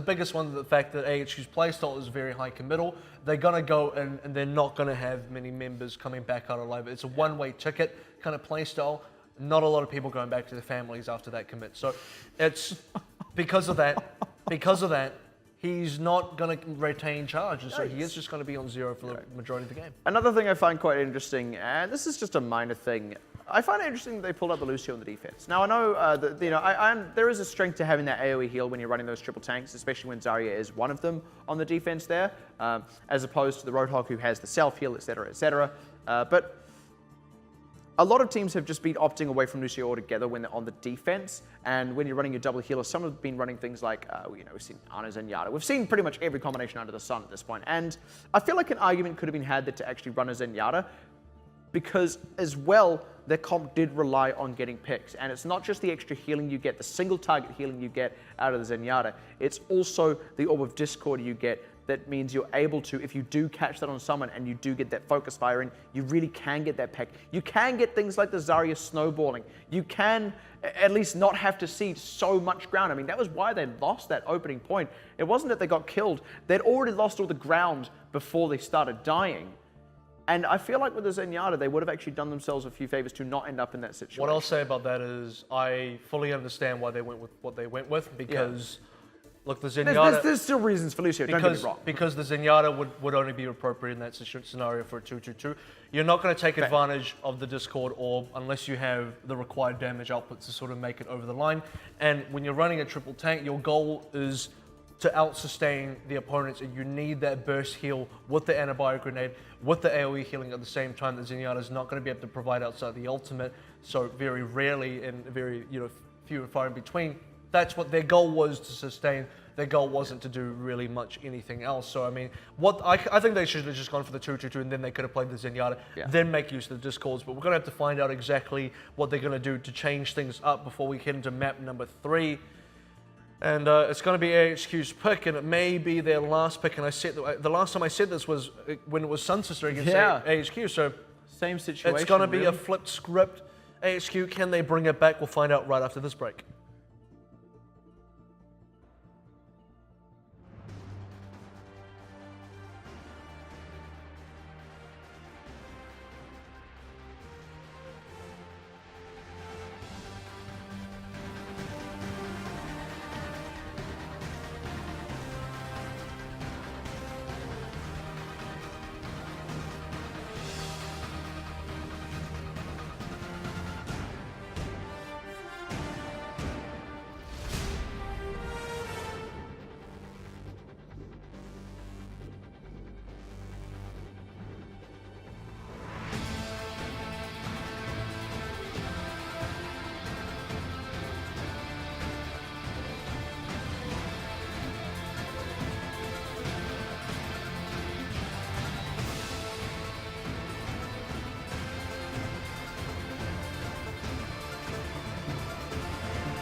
All right, welcome back to the Overwatch Pacific Championship English broadcast. We're about to head into the third map for AHQ versus Flash Wolves. So far, Flash Wolves up 2-0. AHQ's final opportunity to break themselves back into the game. It's going to be Assault. It's going to be their pick. Yeah, and it's going to be the exact one they lost in their most recent win versus Flash Wolves. In fact, it's going to be the exact map as well. This is probably one of the more dire situations AHQ could find themselves in this particular matchup. I mean, this is a grudge match. These two teams sure is a rivalry. Yeah, sure can be. This is a rivalry now over the course of this tournament. And, well, we're going to Hanamura. And AHQ would not want this rivalry to end with a 3-1 sort of match record against them in Flash Wolves' favor either. And if it's a loss, you want it to go to 5 games at least. You want it to be close. I would say so. So a 3-0 loss would be pretty devastating for AHQ, especially with the sort of the foot forward they brought against Sun Sister right to start things off. We said this is going to be exciting. They're going to bring out something new here that we haven't seen. Maybe that's a problem too because it's so new, it's not refined enough yet. It looks good against Sun Sister, which is great, but bring it out against Flash Wolves, that's on a totally different level. So that's a sort of total discussion point all on its own. The one thing that I said about AHQ that I kind of want them to bring out, I kind of want to see here is that if we're talking about flexibility, what happens to their 2-2-2? Are they going to bring that back out again? Because I still think that's very strong in their bank right now. They have options, and right now that seems pretty core to their play, at least today. You know, this is what we say when we referred to earlier, the new AHQ. And on the other side of that, Flash Wolves look a little bit inflexible, but much like what we had in the past with AHQ. Flash Wolves, they don't need to be flexible. What they have is working. And look, maybe AHQ will one day be even better than Flash Wolves are right now, and they'll be doing it on triple DPS or triple tank or something like that. But starting to feel like AHQ today are a bit of a jack of all trades, master of none. At least that's a very hard jump that not a lot of people can make that Kalman just made. Good job. That is something they can be proud of. But you're right, you don't want to be... You want to be a team right now that can master something. You want to be a team that can win. Because when you master something, that's when you have the ability to win, which is kind of what Flash Wolves are. They've mastered 2-2-2. This is where they've been most comfortable on. When Flash Wolves failed was in that second round rubble when they started trying out triple DPS when they weren't ready to bring it out. And this now starts to look like AHQ potentially bring out a triple DPS that, while it looks good against Sun System, maybe it's not quite ready for Flash Wolves. This is interesting, by the way. Just because we were just on Hollywood where you sort of noted this, they are in fact going to be running triple tank and a Torbjorn. Yeah. Well, what I do like is I enjoy seeing the hog back because it does give you the openings like this. Now this is the way you want to start things off as AHQ. That is exactly the kind of play they're after. The hook in, the turret's there, the biotic grenade goes down, and there's absolutely nothing K-Momo can really do at that point. If you can hook a tank and get a guaranteed... Oh, and another one. If you can hook a tank and get a guaranteed kill, you know you're off to a good start. You know your combo's working. Yeah, exactly. You want to get these hooks in early before the PTR changes come in as well. So Kalman might just be the last time you see him play like this. And this is what I wanted to see out of Hog on Hollywood. I wanted to see them be able to shut down Flash Wolves, get those pickouts, get those necessary leads that AHQ so desperately got to have to be able to secure themselves a win. Haven't quite set up the armor economy just yet, but no rush on that. Still a few picks away from that one. More hooks. This is good frontline defense because what AHQ's playstyle again, that's a hook, that's exactly what you want. Should be a kill. He will. It looks like he might be able to get out because he. That's disappointing. Yeah, because Bacon Jack was able to get the turret, he didn't have the constant DPS going into him like what happened to K-Momo a moment ago. Also it's a good play by Bacon Jack, but another hook on a Jongi. They're just going to have to commit to this. They've realized that it's going to keep happening if they're not careful, and unfortunately that means. Keras was forced off to the side. Molten Core comes out, but I don't know if there's a turret down. There isn't. Realman picked that one out. It happened. A nano boost in Molten Core, and it finally happened. The nano core, and it is. Look at this, it's working wonders. No, he's dead. Until the Molten Core runs out. And unfortunately, AHQ actually Keras somehow getting a double off the back end of that, but it's not going to be enough as Flash Wolves are well set to close these ones out. That's the thing. The tanks were split. Keras didn't have any sight lines, and Flash Wolves capitalized beautifully. That's actually still a little bit of delay, a token delay out of Eric in here. If he can stay alive long enough, he should be able to bring a few members back. And the hook from Kalman as well should really Oh, that and the whole hog. delivered That this defense a little bit. defense matrix is obviously a little bit too lean on the cooldown. Actually, Cowman's going to be able to help contest this one out, getting the reinforcements in now in the form of Dizzy. They all went down maybe a little bit too quickly. Cowman needs to take a breather nice and quick here. Doesn't get the reinforcements in, was in sightline of Realman, and now this is surely the end moments of the stall. Lazy Titan does not find anything with his self-destruct, and they surely can get the cap through here. There we go. The final members just giving up their lives so the cap will go through for Flash Walls. And what I want to credit here is specifically Jongi. The opening play that really secured this, I believe, was Jongi placing his bubble right along the sort of entrance here where you saw Sinclair just walk past. And it was a moment where, because the bubble landed there, Kerry, as you saw on the other side of the bubble, wanted to go for the sleep dart onto the nano booster. Jongi couldn't get that done, couldn't heal either. And then suddenly the members of AHQ were falling over on the sides, completely cut off from the rest of his team. Speaking of falling over, once again, he's just really cutting these sight lines off as best as he can. They're actually sticking to this Tourbillon defense. I find this quite interesting. And Cowman getting pressured out of this. Ooh, barely gets Bacon Jack. Looked to go in for a reset because I think he knew he was a dead man. And they actually got that kill into Bacon Jack. So all's well that ends well then. They're actually able to kind of regroup here. Stop the snowball. Flash Walls, speaking of snowball, Flash Walls are setting a lot of ultimates. So maybe not yet. You may have delayed the snowball, but it will happen nonetheless. It's going the to happen. mountain's still a steep slope. Exactly. I mean, you've sort of, I don't even know what a good analogy for that is. There just isn't one because it's happening. So Flash Wall's going to come in through just about 6 ultimates against only 2 and no defense ultimates available because you're not even running a Zenyatta, you're not running a Sound Barrier from Lucio either. And then Dizzy died. It makes things even worse. It got even worse. Cowman might die too. Yeah, Cowman is definitely dead. He is far too isolated, cut off to the side. And Kera's overextended, trying to save his Genji. Look, when he says, I need healing, you don't always go for it. They do get the trade back onto Zonda, which is crucial for them. But Erican is really the only one trying to keep this one on lockdown with his ult. And yeah, luckily yeah, that's a good punch.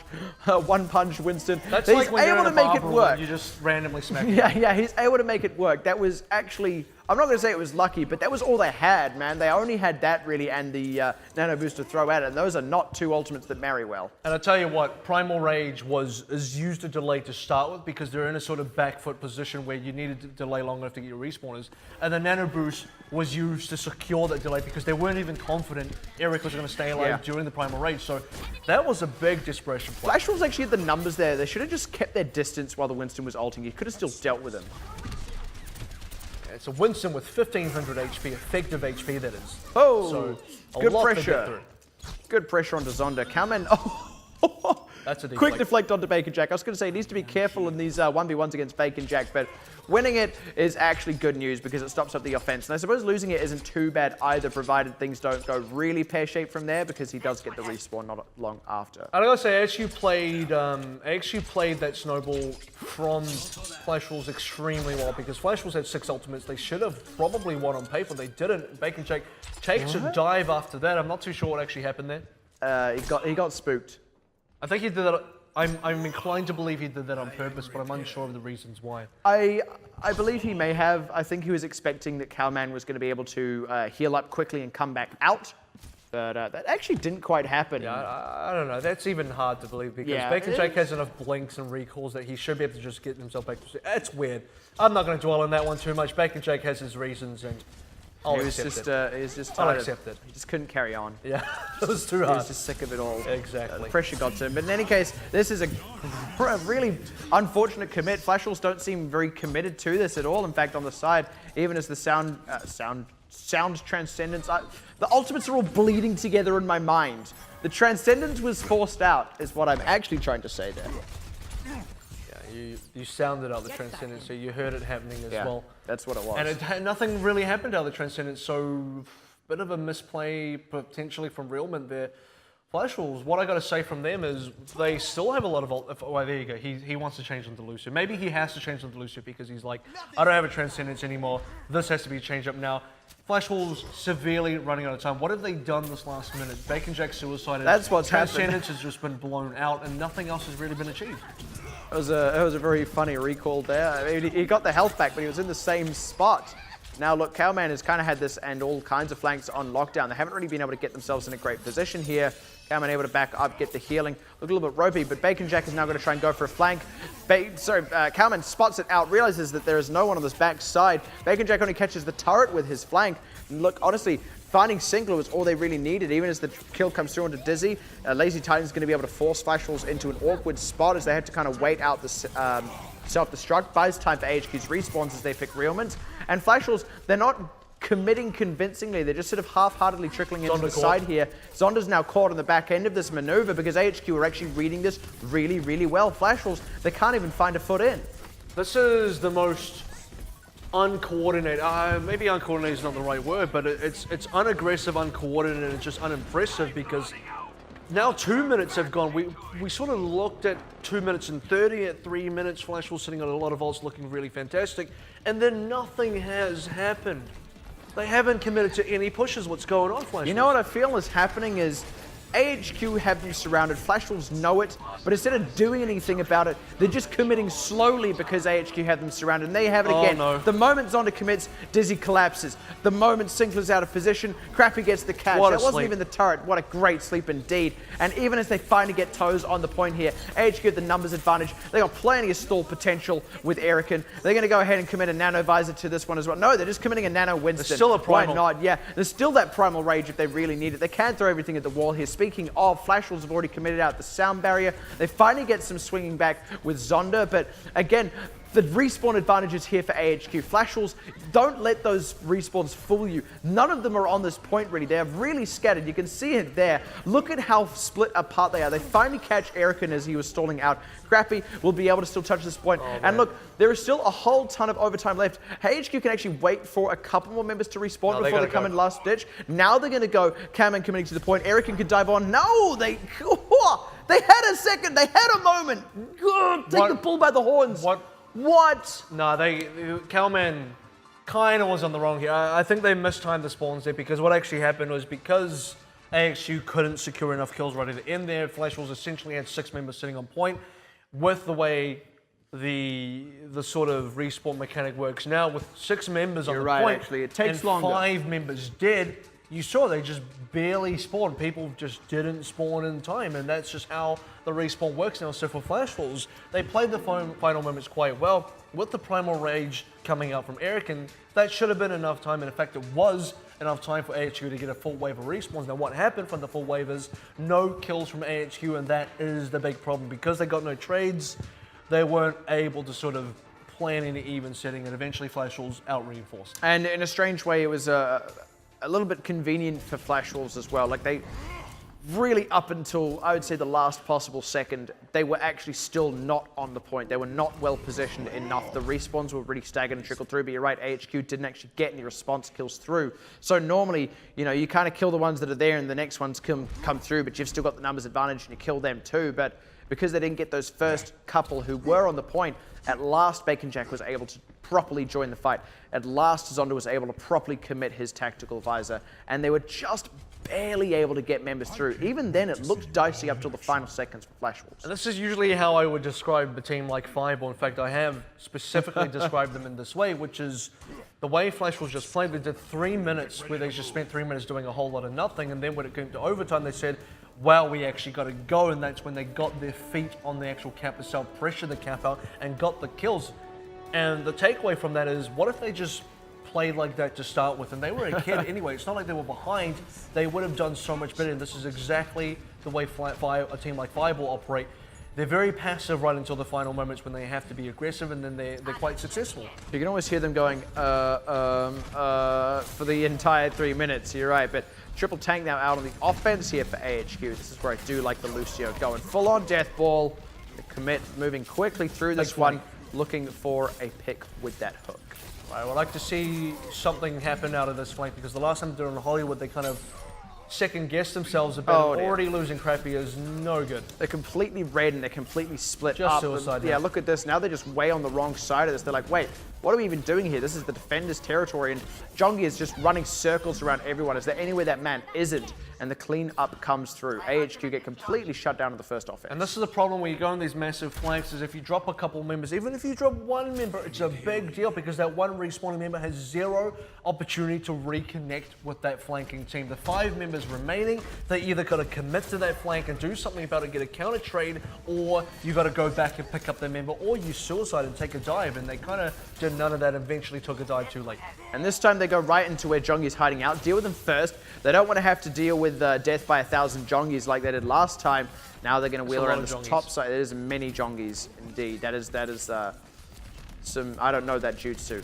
But this is going to be AHQ really trying to wheel around this top side, take this high ground. Well, unfortunately not quite able to pick out Zonda, who does have an ultimate. So now they are going to be fighting into Flash Wolves with ultimates. And Jongi has respawned now. They move back round down to the bottom side. I'm not sure what the plan is. That's a Boostio! That's a Boostio! That's all they had to use as well. And they lose Dizzy. Oh dear. I think they were trying to commit it onto Cowman so that they could bait Flash Wolves in and then get a ton of kills. But unfortunately it blows up in their faces. The boost goes wide and they actually just walked right into where Flash Wolves are set up as the respawn had come through. They did not take advantage of their window of a numbers advantage. And not a good Earth Shadow whatsoever. Yeah, commits an Earth Shadow. They're running down their own clock because they committed Sound Barrier as well. I mean, they got a couple of picks. They obviously want to leverage it. They don't even pick Zonda out, though. And they've forgotten that Flash will still have a ton of ultimates they haven't seen yet. There's still a tactical visor available. There's still these other things. AHQ are going to sit themselves on the point, but that was odd. Flash Wolves, I think they've just kind of given up this ground here. Yeah, not a lot to use for AHQ. The attack visor finally does come up, but losing a player, I mean, okay, well, they're getting trades now, so maybe it is improving the situation. Yeah, K-Mama goes down there before he can get back into the mech, and Zonda's getting his ultimate absorbed by Lazy Titan, so I mean, Flash Wolves now, they are starting to swing back. They kind of gave up the ground a little bit more than they needed to. Now Dizzy's going to be able to swing back with his own ultimate here. Does actually catch Realman, who kind of re-peeked the wrong side at that one. Jongi is bumped off the edge. And look, Flash Wolves, by ceding that ground, as much as they were in a position to swing back, it was less safe than just holding the ground itself. And now AHQ were just barely able to dig their heels in right out the wave and cap the point. That felt like a lot of AHQ. If Flash Wolves I can describe as being passive in the last 3 minutes of second cap on their attack and doing a whole lot of nothing. This is AHQ doing a whole lot of something that just doesn't work out. The execution just really wasn't there. Earth Shadow goes wide. Boostio happens as well. 2 members get picked on the initial flank. It was something being done by AHQ, but it all going wrong. You know, I saw a sign and it said Dolores Restaurant. But the first part of Dolores wasn't working. But the first part of Restaurant wasn't working either. So the RES of Dolores was on, where the RES of Restaurant was off. It's like everything was a mess, but it still said Restaurant. It worked out in the end. That's what AHQ it's not did. It's not the cleanest way to work things out. They got to work it out a little bit more. Yeah. You know what? Much like that analogy, not particularly clean, but it gets there in the end. And now, speaking of getting there in the end, Snowball fight not going to happen for AHQ. Flash Wolves just kind of shut that one down. And that wasn't too unexpected. They got a pick early. The rest of that was just kind of slow clean up there as AHQ kind of struggled to retreat. Let's be honest, they gave up the Snowball when they changed the members. When you swap 3 of your members onto heroes, you nullify that ultimate advantage. By the way, Flash Wolves are kind of ahead anyway.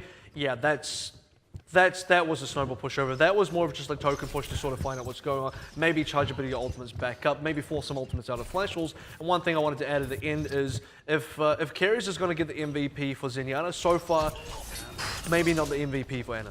Yeah, sometimes you do get that opportunity to kind of catch the other team as they're still repositioning, but you're not going to catch a team like Flash Wolves with that. What you are going to do is you're going to catch Realman out, though, and you're going to try and leverage that opening. Zonda, however, is going to wheel around the back side of you, and Jongi's going to pressure the front side and pick Erica. Good escape. So, yeah, there is now no escape from this team. They've got you surrounded. They've got your number, much like what AHQ were doing to Flash Wolves on the defense. They're going to try and keep this one alive, and I don't blame them. They are getting a few more picks through. They need to secure a few more on top of that. They lose Lazy Titan and now Crappy as well. They have yet to shut down Bacon Jack, and now Zonda catches the rest of the DPS. And now AHQ do indeed need to retreat. Well, AHQ are not finding any openings with this. They do get the ultimates, a couple ultimates at least out of Flash Wolves. One of them was a nano boost, and for AHQ, they're in a sort of situation where finally they are in a spot where they're headed. Ever since they changed the composition going to the second cap, they've sort of been on the back foot, at least ultimate economy-wise. That part of the game was not working out for them. Yeah, that was actually a good equalization now. In fact, they're even ahead in ultimates. But, you know, this is... Still not a guaranteed thing. I mean, that's something we've come to see a lot over these last couple of weeks is, you know, even the team that seems favored to win the next fight, you actually have to execute. You have to get the picks. That's a good open onto Sinclair. That's all they need is now they try and pressure out Zondo. They didn't quite close it out. Now the reaction is going to try and be here. Good Transcendence out from Keres to stop that one up as they get the pressure onto Kari Momo. They don't quite get rid of the mech, but they're looking to get it now. It's going to force out the self-destruct, but they all scatter away. No one quite gets caught in that, but in trying to regroup and come back onto the point, Flash Wolves had that room to breathe, and they shut down AHQ as they try and get back onto the point. That self-destruct was so well timed. Even when you didn't have the Matrix available to block out the tactical visor, you put the self-destruct down, and well, I mean, Dizzy's got to run. Sorry, even Lazy Titan, who's playing the soldier, he's got to run. He's no way he can stay with the tactical visor. Calman with the Dragon Blade didn't catch anything. Zonda responded with a Dragon Blade of his own. He did get something, and it was enough for Flash Wolves to secure that defense. Every single kill that Flash Wolves get means so much more at the end of the day.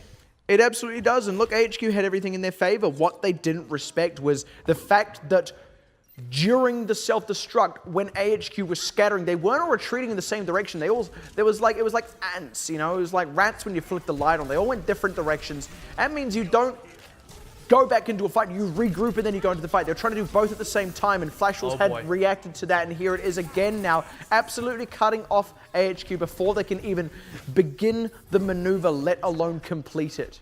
And we're severely running out of time now. Ultimate's fairly equalized out of there, and even with the pickups, so what's really concerning is Kiri's, he's getting these early picks onto planes like Sinclair. Cool, you're going in 6v5 and still not able to convert that into further kills. It's a bad situation for HQ to be in right now. Bacon Jack hunting for that one, but he realizes he's not going to find it. Takes a quick recall, and again, this is exactly where Flash Wolves had to hit the go button. AHQ kind of had the opportunity to even this one out, maybe even take a straight win here if they were able to cap this one before overtime. That's not an option anymore. They can take it to a tiebreaker at best, though. They need to execute on that. They lose Cowman, not off to a good start, and the ultimates are still there for Flash Wolves as they go deep into pressure. Zonda! Where has this come from? Absolutely pulls it out right at the end, and a Dragon Blade with nowhere to go. Oh dear, all dressed up on prom night and your date doesn't show, but that's fine because you still won the game. Flash Wolves 3-0 AHQ for a second time in a row when these teams meet. The record between them is 3-1, and Flash Wolves look poised to secure a guaranteed spot in the grand final. Yeah, absolutely. Short of dropping an insane number of matches now following this, which doesn't look likely after just beating out AHQ the way they did. I mean, their next challenge will be blank this following weekend. Well, in the next couple of days, I should probably say. And that's going to be an interesting one to sort of see if Blank are going to be the one to challenge Flash Wolves or not, because AHQ, that question's been answered and it's not going to be them. It is really not. It would be up to other teams, frankly, to beat Flash Wolves now if AHQ were to take that guaranteed seed into the grand final. And look, if AHQ couldn't do it, then who can? AHQ pretty much just comes down to Blank, unfortunately, and the Blank versus AHQ game will also be very interesting as well. Handshakes now coming through for the teams, and it's a difficult one for AHQ to accept because AHQ, they came in with so much promise. Put Carries back on the lineup. It's kind of like one of the star additions that they had in the second round robin, where they were so dominant, and had Lazy Titan on Soldier as well. Look, new AHQ, new strategies, new compositions. They're looking more flexible than ever. They're looking everything in every sort of direction better than they were before, but still not better than Flash Wolves. And the other thing is, suppose now you're AHQ, you've just lost to Flash Wolves. Like I said, your record is now 3-1 against them. Your last two losses have been more devastating than ever. I will say though, this one did look better than the one before, but at any rate, let's say you do make playoffs. You make that playoffs run, you beat out Blank, who are probably going to make it as well, and Flash Wolves had that guaranteed seed. They're waiting for you in the grand final. How do you even fare there? Let's say you're AHQ. Are Flash Wolves your ceiling? Do you just go no further than them? I think we're at the sort of stage where AHQ is struggling to find a comfort zone, like you said earlier, mastery of something in this game. What have they mastered so far? We thought they mastered triple tank. Maybe they still have, but Triple Tank, even if they had mastered it, doesn't look as strong as what Flash Wolves bring to the table because Flash Wolves doesn't need to change much. They're playing 2-2-2. And look, there were many moments where Zonda himself, he says, I don't want to play Genji anymore because I'm not getting any results. It's not happening for me. But it's happening against AHQ. It's happening again in moments where you almost think it shouldn't. You're going up against Triple Tank. Somehow you're still getting the kills across that much HP, across that much healing. And somehow Cowman is not able to shut you down with these hooks. And we had some good moments here. We had the start of AHQ's defense on first cap, Cowman with the multiple hooks in a row. That's the kind of magic that we wanted to see from him the entire way through. That was the kind of magic that beat Blank. That was how AHQ took down Blank to start things off with. Exactly was. And that in Blank's first ever loss in this tournament. And then what happened is, unlike Blank, Flash Wolves read it. They read that it was all about hooking someone in with the turret there, with the sleep dart, with this trap, right? It's, you know, it's just hooking you straight into the trap. So the moment the hook came through, they had the heals out, they blocked the sightlines for the Ana, they took out the turret, and they did it all in the blink of an eye because they'd read it. Yeah. It only needed to happen to them twice for them to understand exactly what was happening. They weren't going to lose a whole 3 minutes to that. And that is the mark of a great team, is adapting to the enemy team's strategy during the game it is being pulled out in.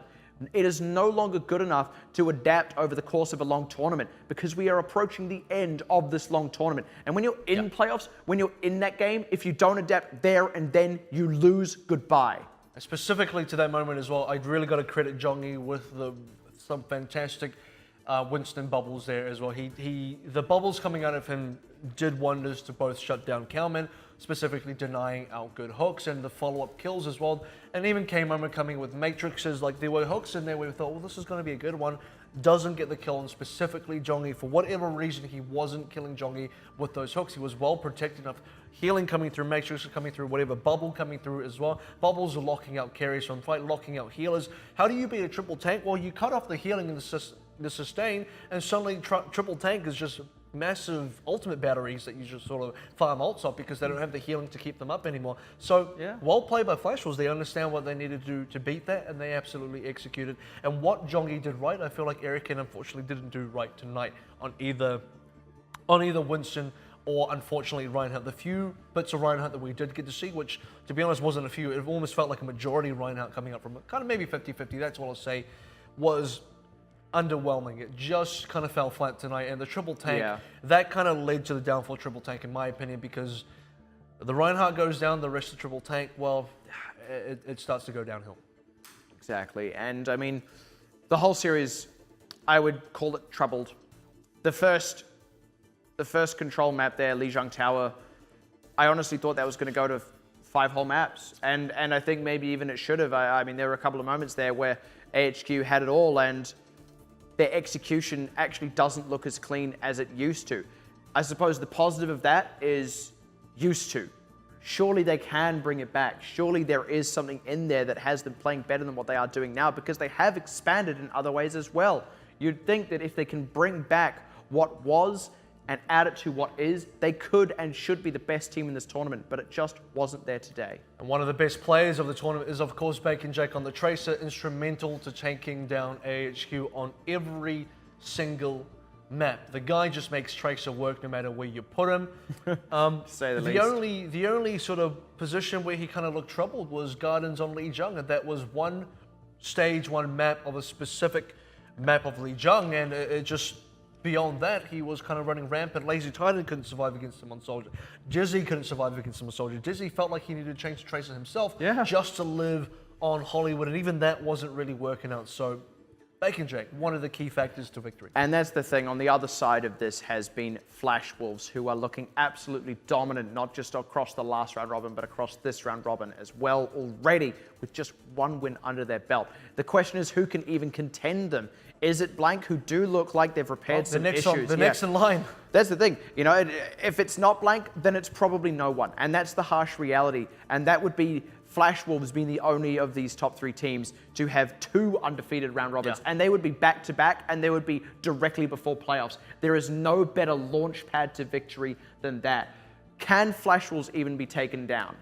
I mean, it feels like a bit of a queue at this stage. AHQ were up first and, well, couldn't pass the test. Let me check the ID of the next guy. It's Blank Yeah, Esports. Are yeah. you going to be underage as well? Sorry. or what? Oh, this doesn't add up. This looks foreign. Let me just check that a little bit. No, Where are you it's a from? little bit- Austria? It's not right. Never heard of that You never, country in my never life. heard of it. Yeah. Austria, that's right. Yeah. Had a mate of The mine. amount of customs. Well, I had a mate of mine from Samoa who couldn't get into the US because they'd never heard of Samoa. It's true. And they realized it was an anagram of Osama. And he couldn't. They didn't let him in. They did not let him into the country. I've heard. Yeah, it's a true story. You have said that before. All right. Well, unfortunately, it is a bit of a queue. The point Flash being, was it is a about to. queue. AHQ have failed that test. Blank are up next, and if Blank can't pass it, every single other team past that start to look a little bit worse and worse. I think Flash was the bouncer for club grand final right now. It's like every single. It's like AHQ are 17 in 9 quarters or something. 9 quarters exactly. That's how many quarters there. We're actually going to get into a post-match interview with the MVP Bacon Jack himself. I'll be translating this one over. 要问他就是。其实，在好莱坞地图的当中，你是唯一对上的输出，那你是怎么样拆解对方的阵型？ You were the one of the DPs. How did you decide how to 因 play 为 that one? AHQ 都习惯玩平推嘛，然后这次他们出的阵型也不出我们意料，就是出平推。啊，我就是利用他们机动性差的特性，一直顺到他们头上。 So I was flanking 所 quite a 以 bit 你的 because 意思是 HQ 说， played 就 quite 是因为 fierce 他 push. 们都不 I was 改 able to 变， find 所以你 flanks. 就想说， So AHQ weren't 有机 changing 会 much in their game 给你 plan. 多做好 You 功 you 课。 just said I'll just keep doing what I'm doing. 好， He 那我 says 想问 yes. 说，那其实用平推阵啊，套用在刺客阵上面也是可行的吗？基本上是不可能的，因为嗯平推的打法就是打稳打慢，刺客阵的打法就是打快打凶， All right, 所以这 so 是两者完全不同的东西。不同的 AHQ's 了解。那我想问，就是其实，在端午节的时候啊，然后我们另外一个主持人就是阿生有问你说，哎，端午节有没有跟女朋友一起吃粽子？然后你就回答说，哦，我没有女朋友啊。那你要不 You 要 say 跟 you 大 don't 家 have a 讲一下 girlfriend 你 before 的 for the 喜欢的类 Dragon Boat 型、 Festival? 择偶的条件是什 What 么？ What do you 因为 like? 反正你都已经 women? 成年了嘛，应该是可以就是择偶一下。可是当选手的话，建议还是不要当女朋友，就不要交女朋友比较好。 So 但 as 如 a 果真的要选 player 的话， right now, I'm not really looking. 我觉得只要是 for a 女生都 girlfriend, 可以啦。 But if I was looking for a girlfriend, 是 my 吗？ criteria would be that she would 那 have 么 to 不 be a 挑 girl. 真的，这女生都可以。要会就 Saying if 是 she's a 比如 girl, 说 that's 跟你 fine. 一起玩游戏啊，或怎么样嘛？ What if she plays games with you? How's 在 that? 就是看我能不能接受啊。好 It's like, 好 I，could 那 probably- 广大的粉丝们 that 应该 sounds pretty 有 good. I can 福 make 利 that 的 work.。好，再次呢，恭喜呢闪电狼赢 Oh, 得 there 这 it 一 is. So 次的 thank you 比 very much. 赛。 That's 那明 Bacon 天的 Jack 比 and 赛呢是 probably 晚 get a 上的 another 7 post-match 点 interview on the 开始 couch as 那 well 大家 with 千万不要 Flash 错过 Wolves, 了 but 那接下来呢，采访区呢 thank you very much, 有 Bacon Jack. HQ 的 Lazy Yeah, it Bacon seems 的 someone's out there 的 Zoom 打 playing 开 matchmaker for Bacon Jack as well. Judging by Someone's the playing title. matchmaker just in general. Yeah. I think. There it is. So we're going to have both Zonda and Lazy Titan. 两位选手，这两位选手都是在我们 OPC 联赛表现非常出色的选手。先跟大家自我介绍并问个好。大家好，我是仲达，我是 He。对，这个第一个问题就是过去其实两位选手是在业余时期是同一个队伍4.99美。 All right. So 那 you 在那 you 个 have 时期 been on the 你们 same 感情 team 已经不 before 好了 in the past. 在现在还会联络吗？我们其我们实感情不好我们其实感情很好，只是对啊网络上的乡民都会把我们分化。 We're actually 对，虽然我 we actually get on it with each other quite well. 他这我也是不嘴太喜欢嘴巴有点他，臭，我也 But 不太喜欢他。 I don't really like some of the things he says, and Zonda says 然后 maybe I don't like Lazy Titan either. 团队，嗯，那会就已经是私下还会保持联络吗？会啊，因为真的吗我们？有一个之前4.99的群组都会聊一下天。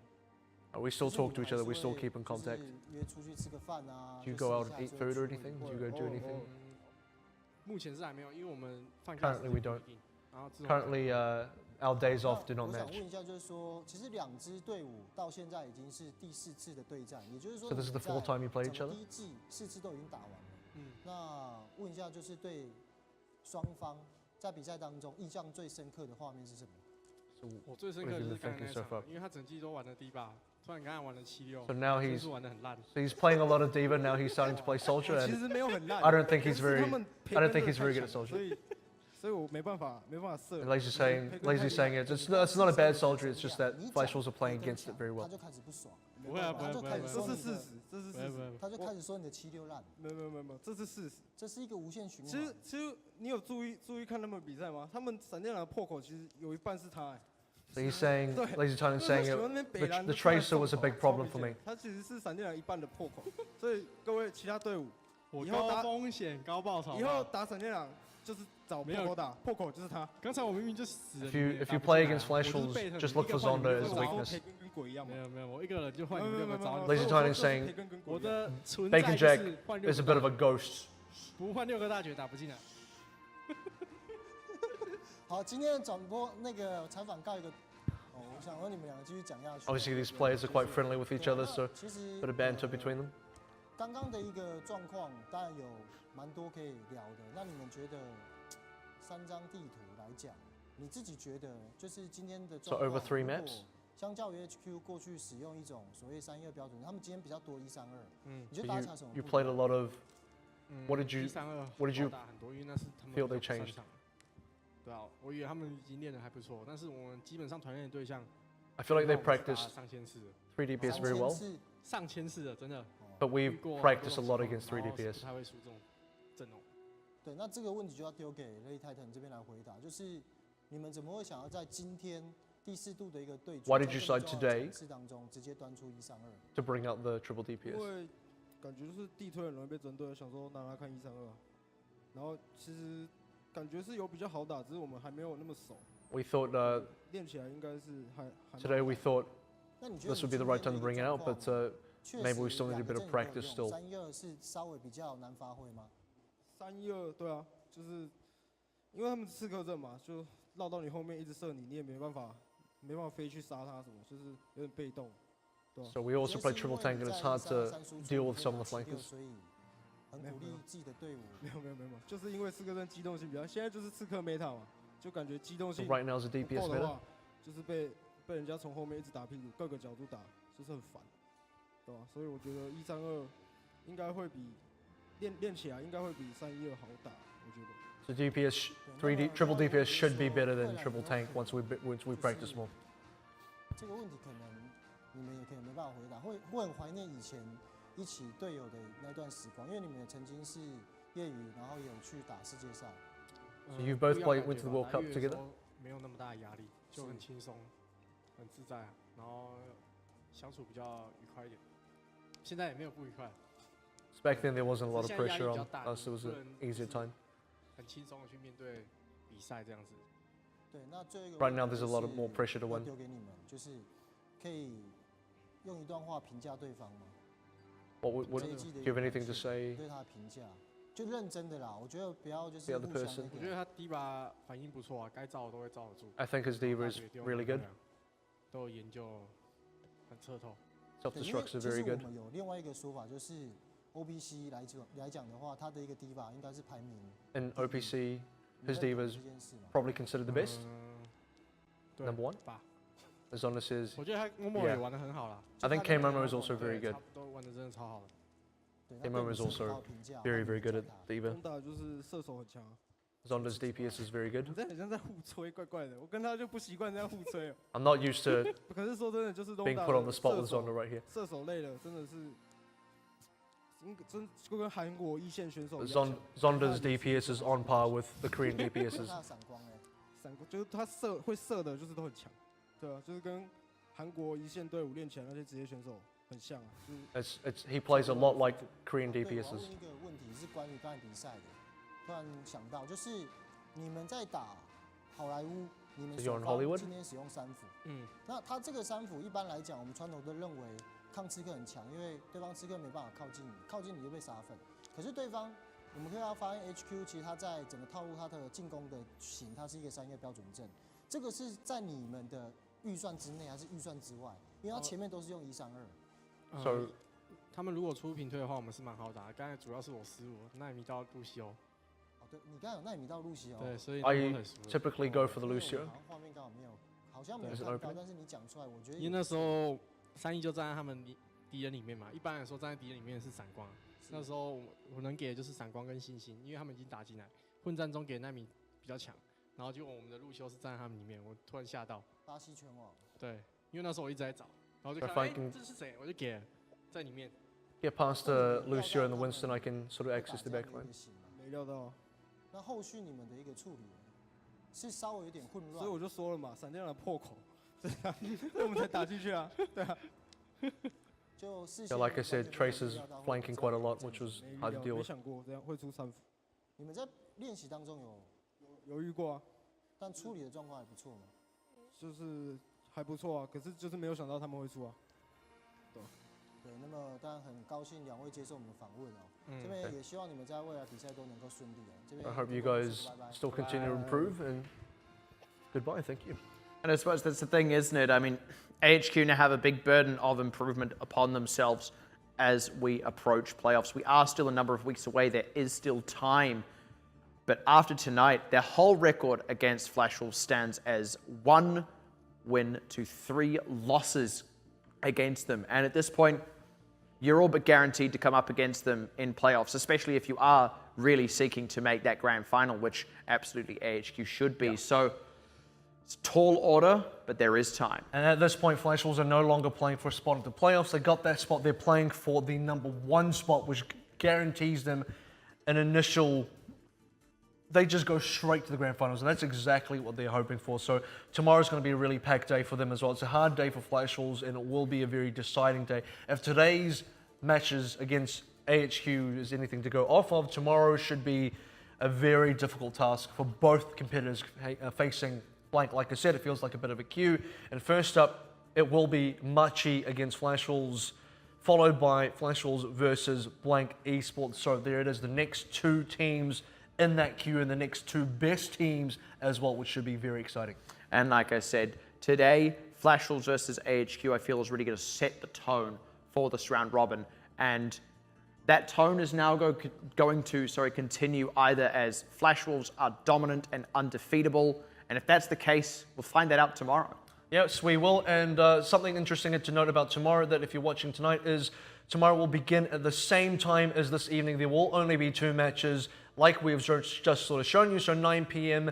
AEST is when you want to be able to tune into the action.